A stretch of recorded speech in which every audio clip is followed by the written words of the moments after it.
नायक सतगुरु राम अनंत कोटि जन सारिके कार्य करूं परिणाम। शरणु सतगुरु दयाल को मुकरीर दे हरि नाम। नित प्रति संगत साध किया जीवन मुक्त सुख राम। सब धरती कागज करूं सब बन कलम कराय।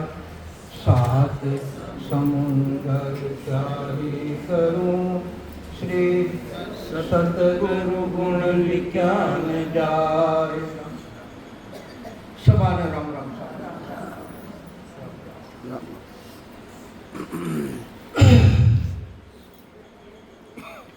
कथा राजा की चल रही है। 2 दिन से राजा विठलराव की और अभी क्या नाम से उम्मेद जी ने सुनाई, तब आपको कथा राजा की सुनाई ताकि ध्यान आपका एक जगह लगा है। विक्रम संवत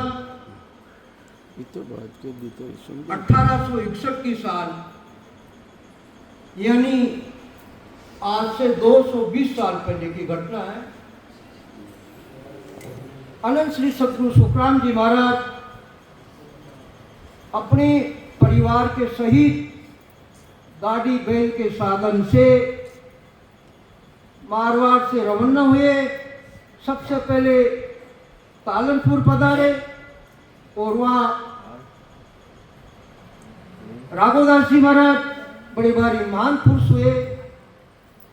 उनको भक्ति का भेद दिया महाराज ने और राघवदास जी महाराज के बाद में सुखसाण जी महाराज को मिला। वहां से महाराज गाड़ी बैल के द्वारा रवाना हुए परिवार सहित जलोदा आए। वहां पर सबसे पहले ब्रह्मचारी से ज्ञान चर्चा हुई। उसके बाद में वहीं पे राजा विठलराव से हुई, वहीं से बालाजी नाम के पंडित से हुई और फिर जलोदा से महाराज आगे रवाना हुए और सीवनी गांव में आए। सीवनी गांव का राजा चंदूलाल, उसको मालूम पड़ा कि मेरी नगरी में कोई बड़े भारी महान पुरुष आए हैं। ज्ञानी था राजा, उत्सुकता लगी दर्शन करने की कि मैं बड़ा भाग्यशाली हूँ जो घर बैठे मेरे गंगा प्रकट हुई, संत पधारे हैं। राजा गया, जाते दर्शन किए महाराज के, मगर राजा के मन में अभाव आ गया, गलानी आ गई राजा को। क्यों आ गई कि महाराज के कोई भेद तो था नहीं बाहर का, कोई लाल कपड़े पीले काले तो पहने नहीं थे, भेद था नहीं। दूसरी बात कुल परिवार साथ था महाराज का, तो राजा को ग्लानि आ गई तो मैंने तो सुना कि बड़े भारी महान संत आए हैं मगर इनके तो कोई भेद तो है ही नहीं। और दूसरी बात कुल परिवार साथ में है, तो ग्लानि आने की वजह से राजा महाराज से निवेदन कर रहे, प्रार्थना करें तो महाराज मैंने सुना आप संत हो महाराज, बहुत बड़ी भारी संत हो महाराज, मगर संतों के तो महाराज भेद होता महाराज। और संत के साथ में तो उनके गुरु भी होते महाराज, संतों के साथ उनके शिष्य भी होते महाराज। न तो आपके संग गुरु है महाराज, न शिष्य है महाराज, आपके संग आपका परिवार साथ है महाराज।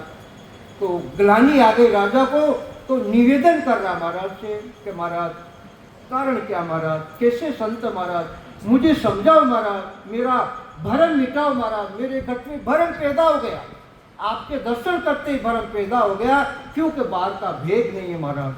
तो महाराज राजा को अपना भेद बता रहे और राजा से कह रहे कि हे राजा भेद तो है मेरे, पर बाहर का नहीं है, ये मेरी जीव आत्मा है। इस जीव आत्मा ने आंतरिक भेद धारण कर रखा है, और वो आंतरिक भेद कौन सा? निज नाम, सतनाम, ने अंचर कुदरत कला जो महाराज की साथ में आई, वो भेद महाराज ने अंतर में उनकी आत्मा ने धारण करा। तो महाराज अपना आंतरिक भेद राजा चंदूलाल से बता रहे। तो यहाँ न तो राजा चंदूलाल है, और वो राजा कौन है? ये हमारा शरीर का राजा, इंद्रियों का राजा, ये हमारा मन है। ज्ञान किसको देना है? ज्ञान हमारे मन को देना है। शिष्य किसको बनाना है? शिष्य मन को बनाना। मन को शिष्य बन गया, मन ने ज्ञान धारण कर लिया, तो फिर दूसरे को ज्ञान देने की आवश्यकता है ही नहीं। सासू जी ने ज्ञान धारण कर लिया, तो बहू को ज्ञान देने की आवश्यकता है ही नहीं। क्यों नहीं है? तो 4 दिन के बाद में वो बहू सासू बनेगी, इसलिए सासू जी को ही ज्ञान धारण करना